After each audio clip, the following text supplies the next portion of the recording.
Boker Tov, Shalom Aleichem. Good morning, everyone. Glad you are here this morning for our Aliyah new week. Shulkat Aruk is here. He's over there eating his breakfast right now. In case you're wondering, our Shulkat, commonly his name is Tigris, which means tiger in Hebrew. Shulkat Aruk.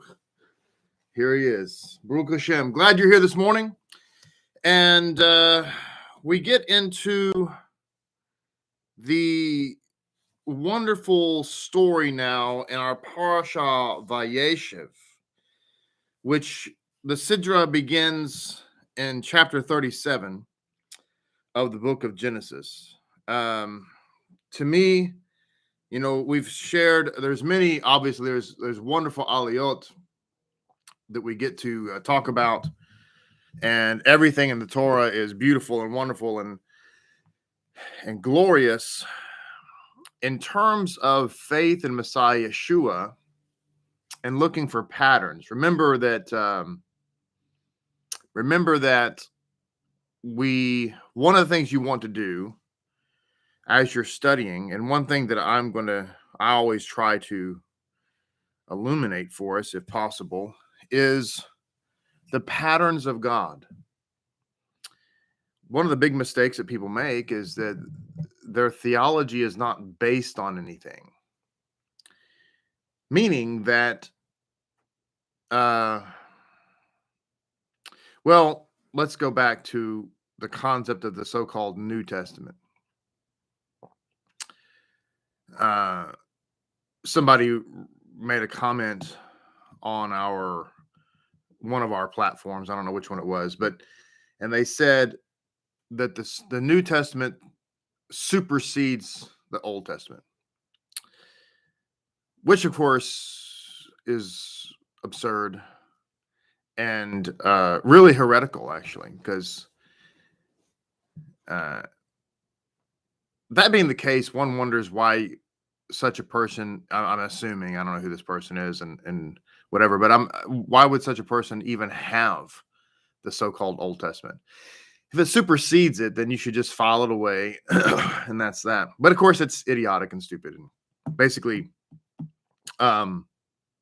ridiculous. But with this concept of the New Testament, it basically, what it suggests to a lot of people is that God just has done something completely brand new, never heard of before. It's just he's made all things new.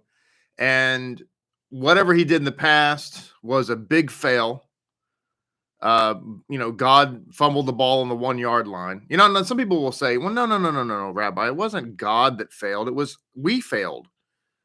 So therefore, because we failed, God had to come and do something completely different.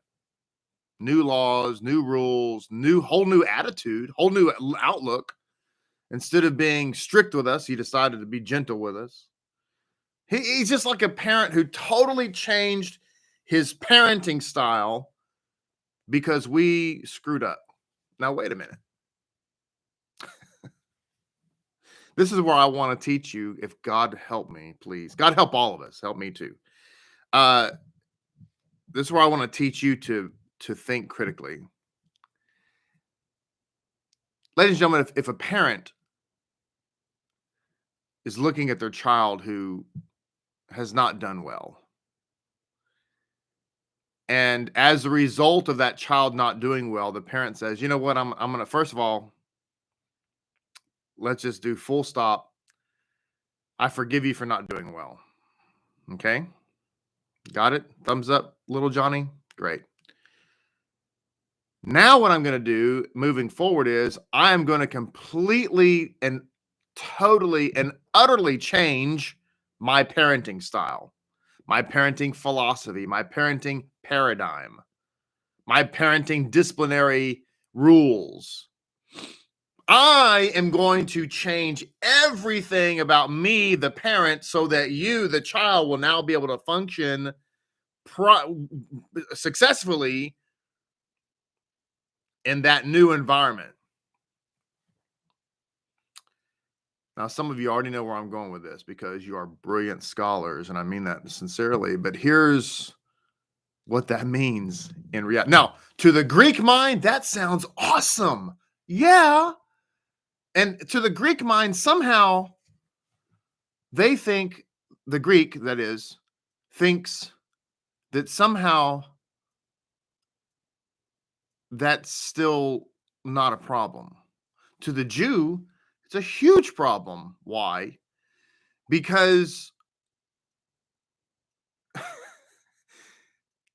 it it basically said, not basically, it does say emphatically that the parent was the problem to begin with. Because it wasn't the child that had to change. Oh no, it was the parent who had to change. Why? Because the child wasn't doing well in that environment. Therefore, the parent said, I'm going to completely change everything about who I am as a parent to you so that you can function properly in my world.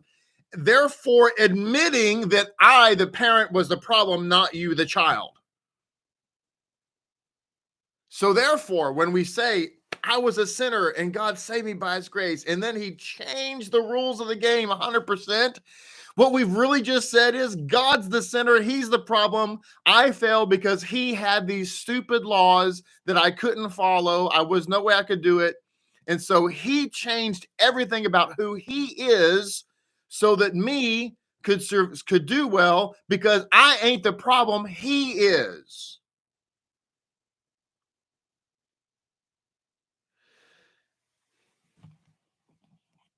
Now, when you put it that way, which is, by the way, is 100% accurate of how 99.9% people's philosophy is as it relates to Messiah, when you put it in those clear terms and look at it from that angle, it's utterly ridiculous. And everybody, I guarantee you, everybody would reject that. You say, oh, no, sir, God's not the problem, man. I'm the problem. And you know what? You're right. I'm the problem too. So why are we making him change? The parent doesn't need to change. The child needs to change. The child needs to grow up, become more, to quote our English friends, mature. The child needs to get a clue. It's not daddy or mommy that need to change. It's the child that needs to buck up. So the New Testament comes along and says, everything's new. And therefore, here's the problem with that. Going back to the patterns, you don't have anything to judge it against.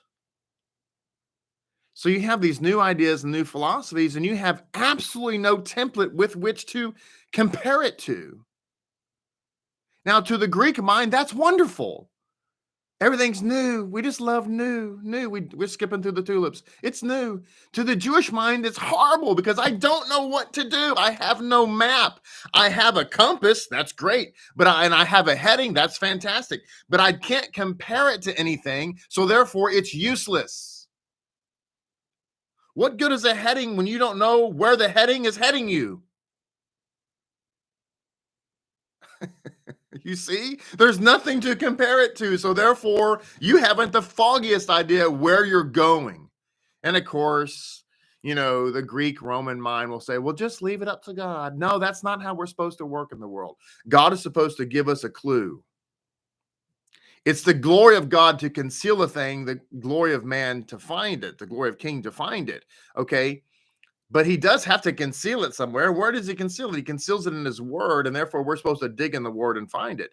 So we have to have patterns as a point. And that's the beauty of the Tanakh. There's no such thing as an Old Testament. That's a myth, just like Sasquatch. Old Testament, Sasquatch, flying pigs, they're all the same type of mythology. There's only the Tanakh, the Hebrew scriptures, and the Tanakh is our pattern. And when it comes to Yeshua, there is no greater pattern than Joseph. Particularly about Yeshua, who came the first time. Now,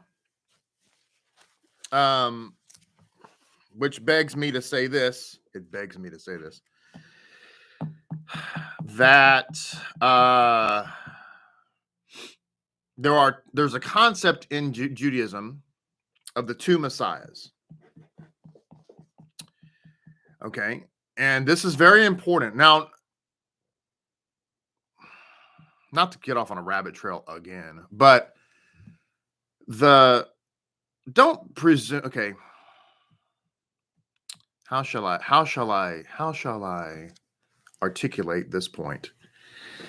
A lot of people who come into Judaism presume that all Jews are the same. They don't understand there are denominations of Judaism, and there's Reform Judaism. It's not really Judaism. There's Conservative Judaism, and there's Karaite Judaism, which is definitely not Judaism at all. Karaites weren't even sent to the death camps because the Nazis didn't even consider them Jewish. Selah. So scrap that completely. And then there's Orthodox Judaism, which is Judaism, actually. It's biblical Judaism. It's the observant Judaism. But within Orthodox, there's different sects and all this kind of stuff. So, but everybody assumes that if you're Orthodox, that somehow you know everything. Like you know the Talmud from beginning to end. You know the Midrash Rabbah from beginning to end. No, you don't. Ladies and gentlemen, that's like saying that you know the Talmud and the Midrash Rabbah. Let's just say this. All the Talmud and all the Midrashim, to include Midrash Rabbah, Midrash Tankuma, Yemenite Midrash. Okay, that's like saying that you know everything there is to know. Just because you're Jewish and you go to a synagogue that's observant, you know everything there is to know in the Encyclopedia Judaica. Not just one set, but maybe 2 or 3 sets. Okay, okay, that's ridiculous. So there's a lot of Jewish people out there who have never been taught this concept of 2 messiahs, which is, by the way, foundational to Judaism. And it's one of those things where it's kind of, how could you not know this? But then again, just like with Christian denominations, it kind of like don't talk about certain stuff. Same thing happens in the Jewish world too. Like, hey, our denomination is just going to kind of not talk about that because it sounds way too Christian-y. Just like in the Christian world, we're not going to talk about that because that's like way too Jewish. Let's just kind of skip that chapter. That happens in both sides of the fence. And because in Judaism, which again, you find the concept of the 2 messiahs in Zohar, Talmud, Midrash, basically everywhere. And the concept of 2 messiahs is basically this. By the way, I say 2 messiahs, but in actual fact, it's 1 messiah, but they in 2 advents. And the first Mashiach who comes is Mashiach ben Yosef, Messiah ben Yosef.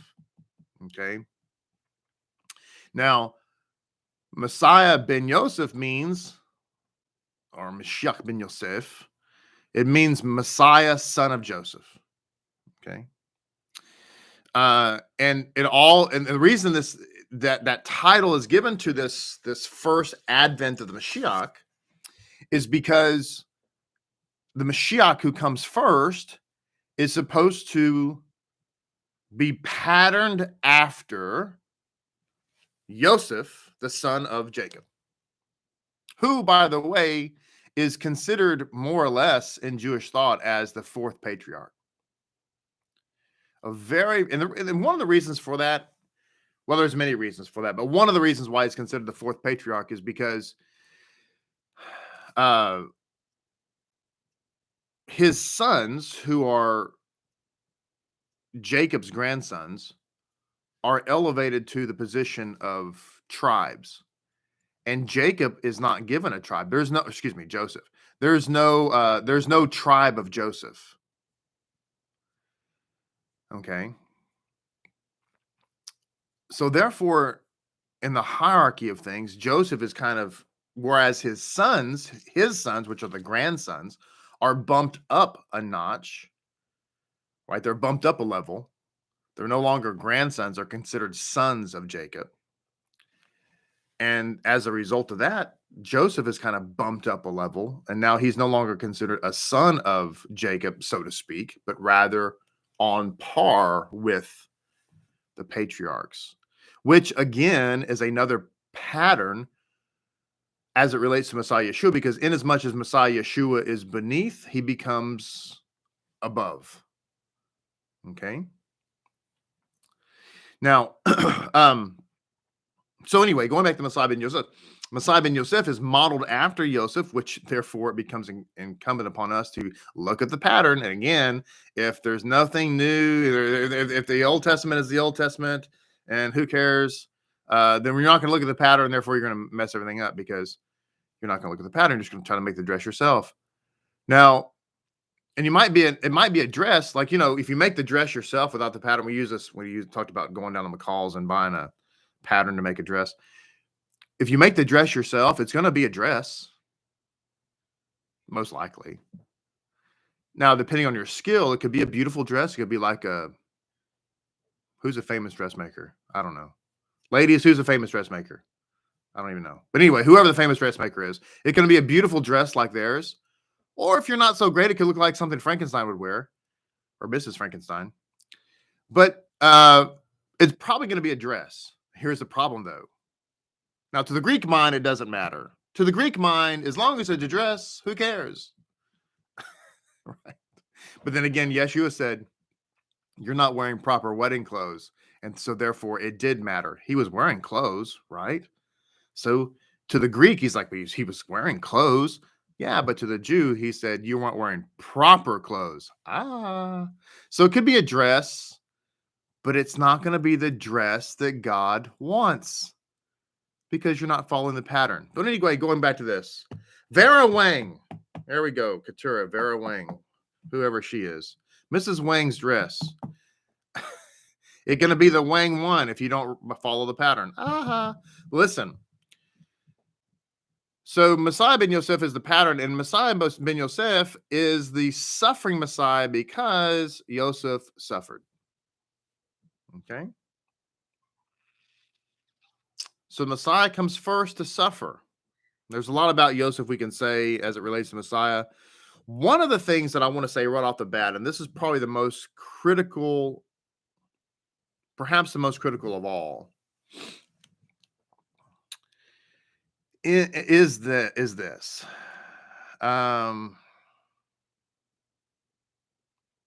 Every one of the brothers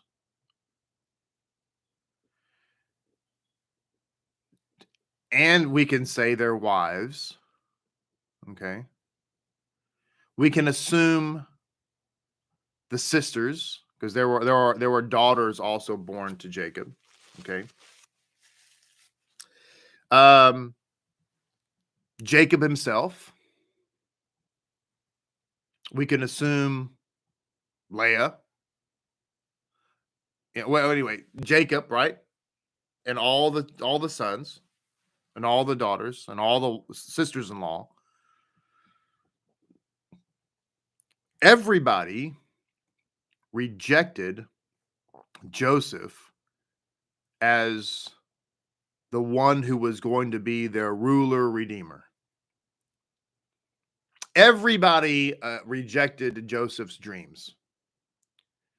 All of Judaism, this is important, it's because again, we're following patterns here, okay? All of Judaism at the time utterly rejected Joseph and said, you're not the boss of us, and you never will be the boss of us. And in fact, not only are you not the boss of us now, and you never will be the boss of us in the future, but just to make sure that this never happens, that your dreams never come to pass, we are going to basically kill you. Now, they didn't actually kill Joseph, but they were going to. And they essentially sold him into slavery, which, by the way, was as good as killing him. So we're just going to kill you. And we're going to send you off to slavery. And basically, sayonara, you're never, ever going to be a part of us. This is going to ensure that you will never, ever rule over us. That was the position of every single Jew who was alive at the time. Did you hear me on that? Did you hear me, please? Is this microphone on? Can y'all hear? Every single Jew rejected the one brother who was going to be the king redeemer.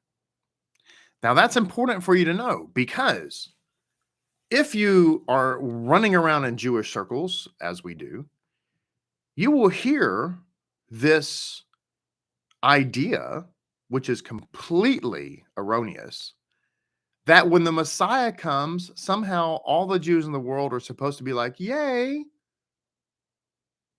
But ladies and gentlemen, that is not what ancient Jewish thought teaches about the Messiah. In fact, to the opposite. Let's just deal with human nature for a second, shall we? So let's say you have the Messiah. He shows up and he's from Breslev. Let's just say hypothetically. Hypothetically, the Messiah shows up and he's a Breslever. Do you really think that the Chabadniks or that the rabbis of Aish, which, by the way, that those three sects are Orthodox, yes, completely different in their thought. Okay, this is why you shouldn't get online and just watch a bunch of rabbis, because you don't know that. You just think because they're rabbis and they practice Orthodox Judaism that they're all the same. They're not. Do you think that the Haredi are going to just be like, oh, look, the rabbi, the Mashiach, he's here, and oh, look, he's a Breslever, yay! Or let's just say, hypothetically, he actually is Rabbi Nachman. Let's just say that for a moment. Okay? And he rises from the grave of Ullman and shows up, and he's the Mashiach. Do you think? Forget about the rest of the humans in the world. They'll definitely reject him because whatever, but because he didn't come from Rome. But suppose for a moment that just stick with Judaism. Do you think that all the Chabadniks all over the world that have spent their entire existence with a particular train of Jewish thought, their belief is in a completely different person to be the Messiah? Do you think that when Nachman shows up in the Mashiach, hypothetically, again, I'm not saying he is, this is hypothetical, that they're just going to wave pom-poms in the air and go, yay, yay, yay? Do you think the Aish rabbis? What about the Rabbinical Association of America? Or Rabbinical Council of America, RCA? What about them? What about the Orthodox Union rabbis? What about forget what they call the sect, the Russian guys with the hats? What about them? What about modern Orthodox people?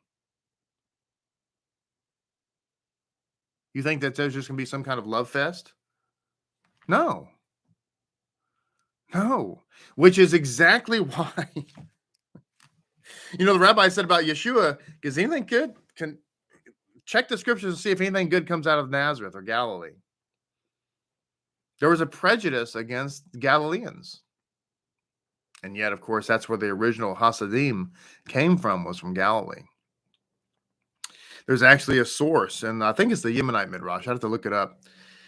Again, there's a source that says that the rabbis will go out to the Messiah who will appear in Galilee, and they will ask him, are you the Mashiach? And he'll basically say, yep, I am. And it says that the sages will hate him.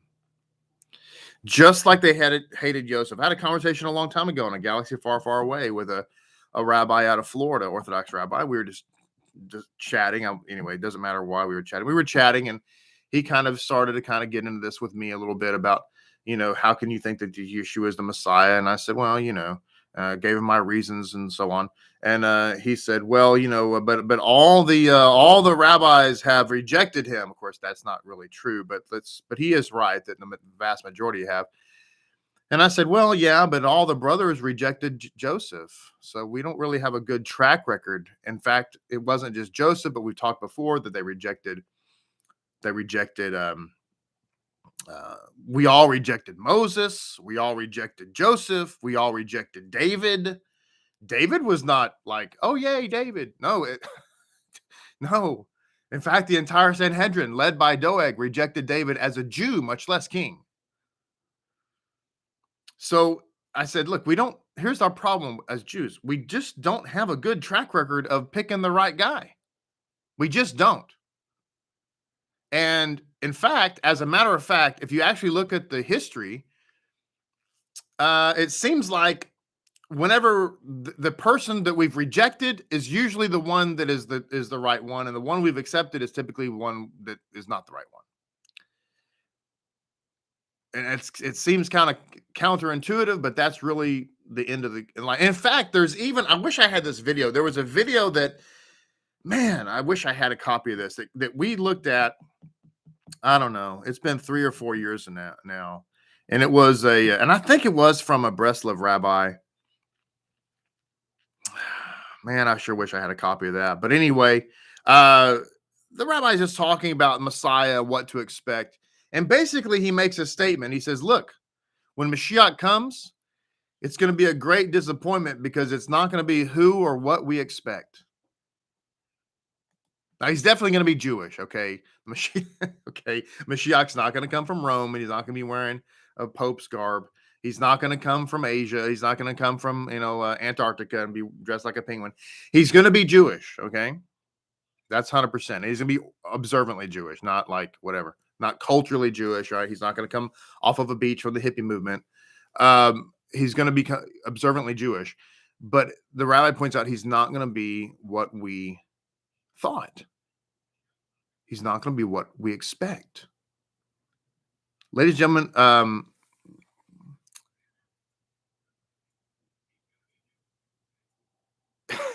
my rabbit scene.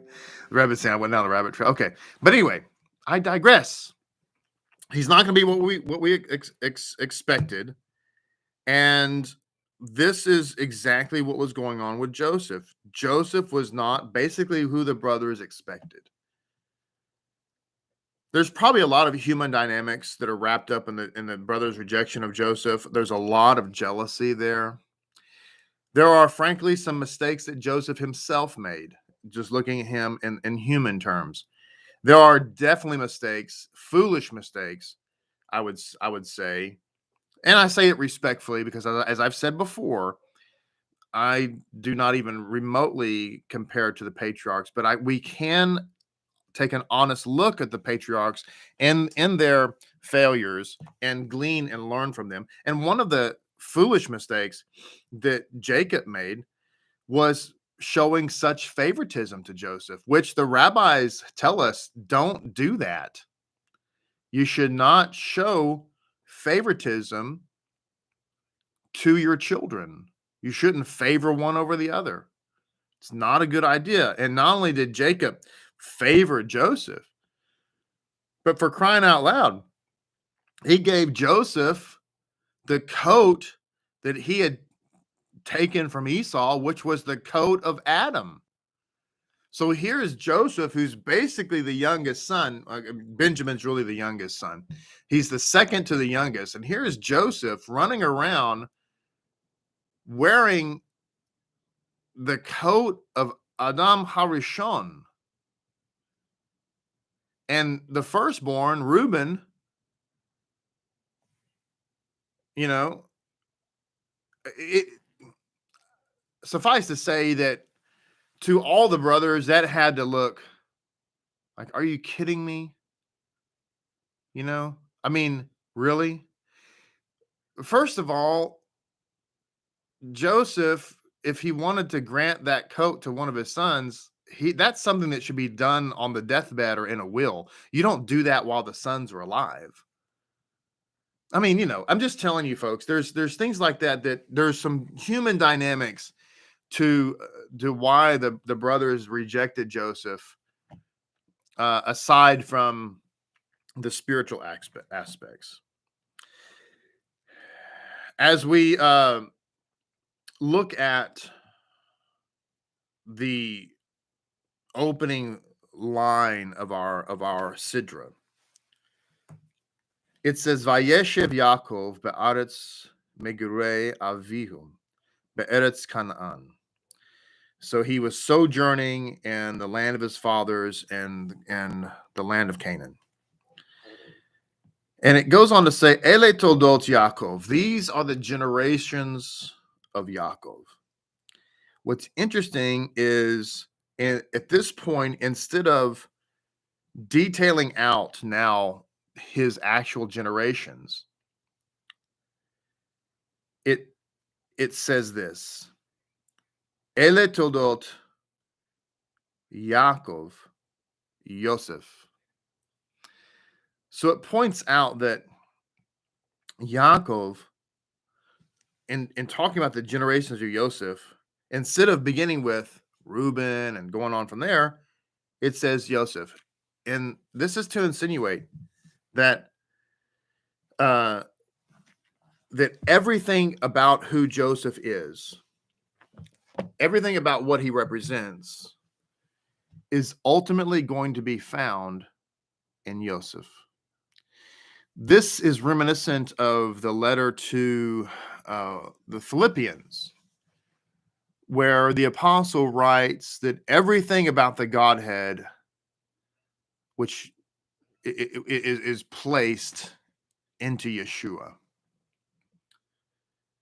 that he merited that all of that could be put into the Messiah. This goes back again, following patterns.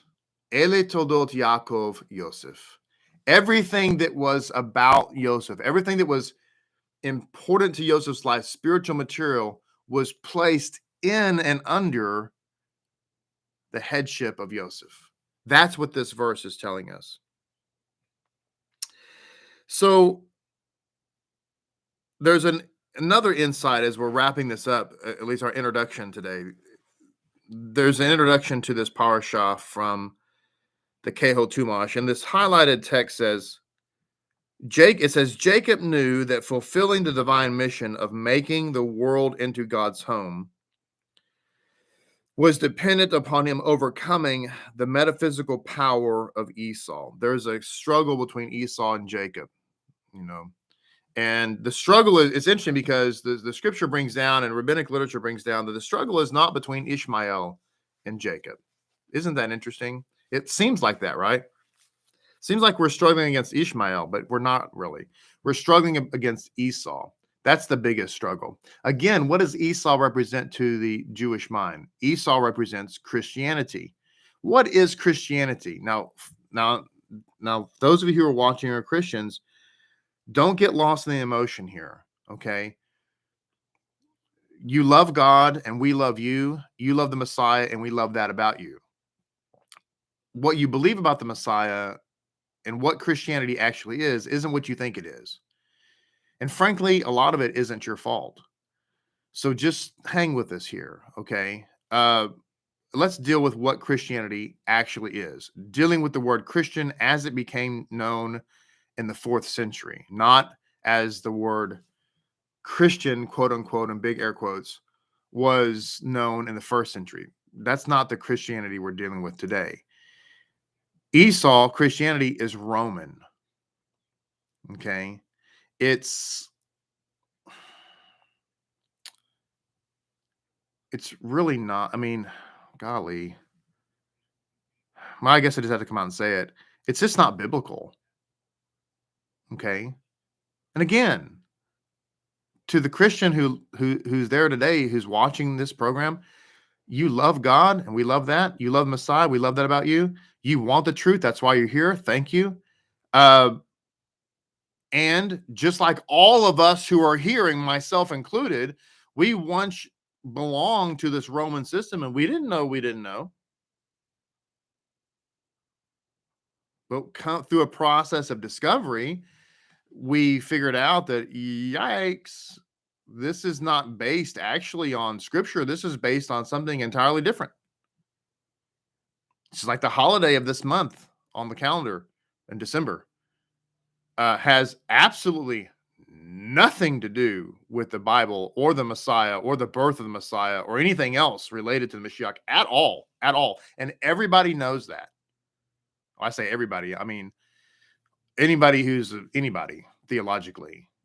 It's such common knowledge, but it has everything to do with the Roman religion of the worship of the sun god. It has everything to do with that. That's just an example. Okay. It's just an example. So the struggle here, that's why the struggle is not against Ishmael, because it's easy to confront that which is straight dope a lie. Like, that's easy. Like, the sky is not green or whatever or yellow, it's blue. It's easy to deal with that kind of thing. It's much more difficult to deal with something that has elements of truth in it and elements of lies in it.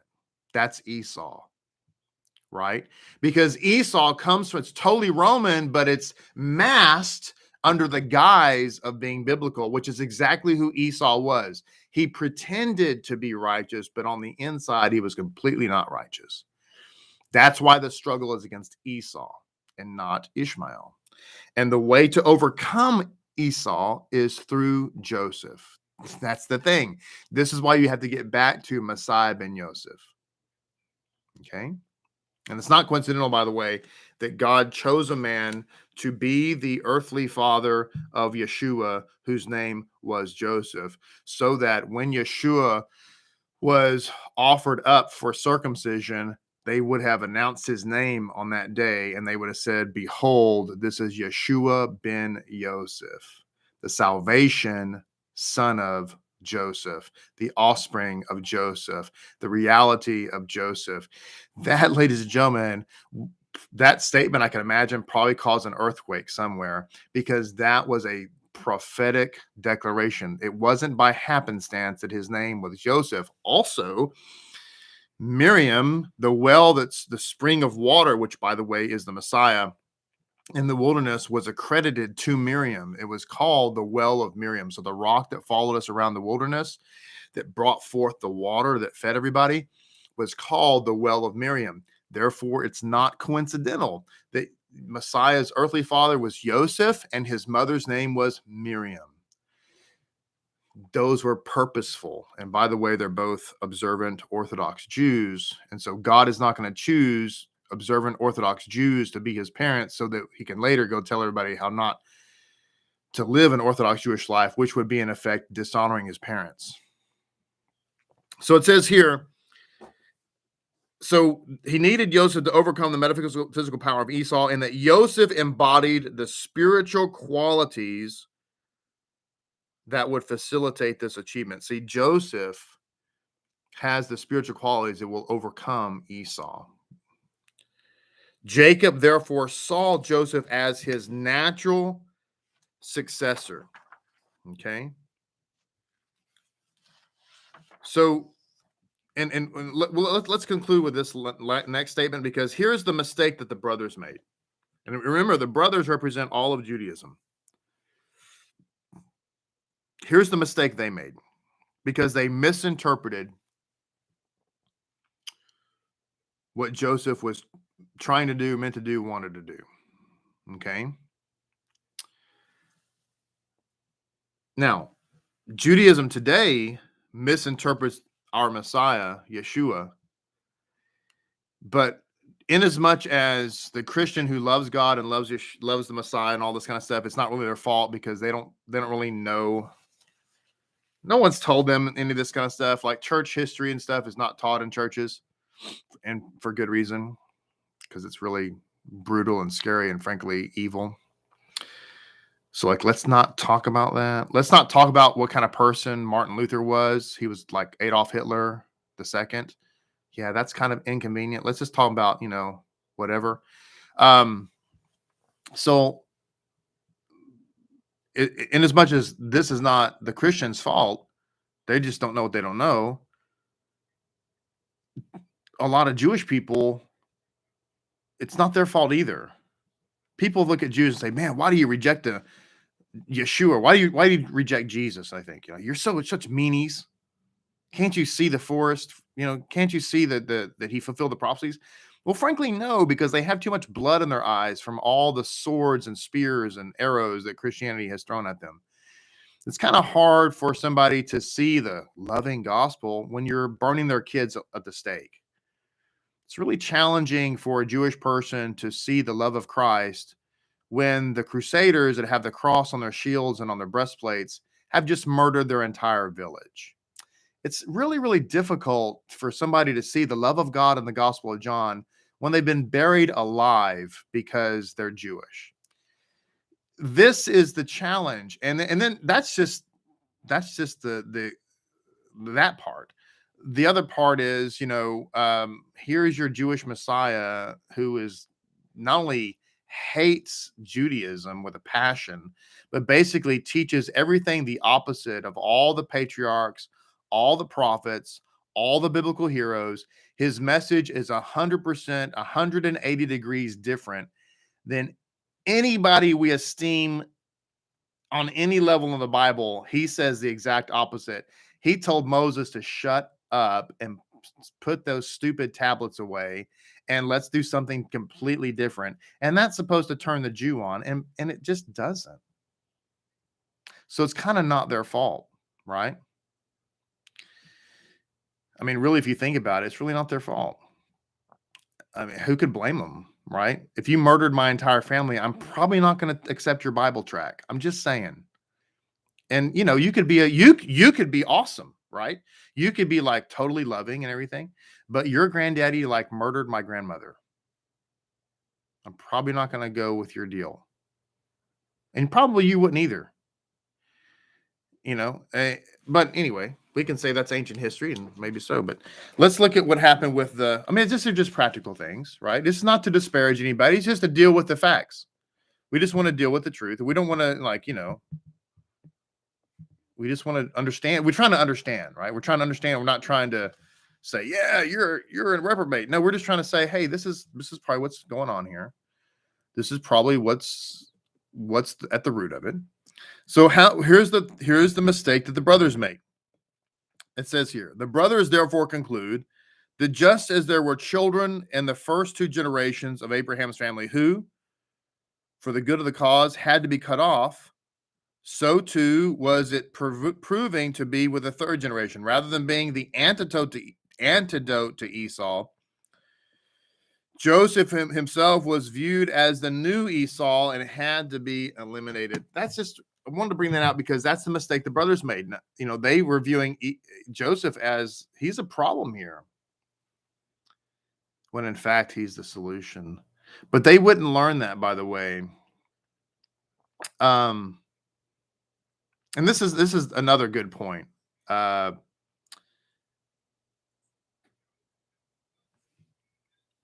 do the brothers come to know about Joseph being the true Redeemer King?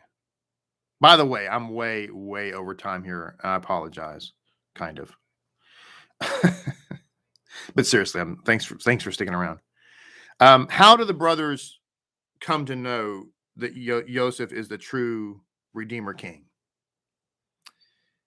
The answer is, and this is also important for us, the answer is that he himself makes himself known to them. This is why our mission here at Lapid Judaism is not to win Jews to Messiah. Now, if that happens, that's awesome. I say awesome. It's awesome when anybody comes to know Messiah. What I mean by that is, hey, that's great. That's fantastic. But that's not our mission. Our mission, primarily, is to bring non-Jews under the wings of the Shekinah, because that's what we as Jews, frankly, are called to do. We as Jews are called to be a light to the nations and to bring them into the covenant of Judaism. So we're called primarily to reach non-Jews and bring them into the covenant and help them become Lapidniks, Jews who follow Yeshua HaMashiach. And frankly, the Messiah, the sages have said that they know the Messiah is around the corner when the non-Jewish world begins to embrace Torah, when they begin to embrace the real Mashiach.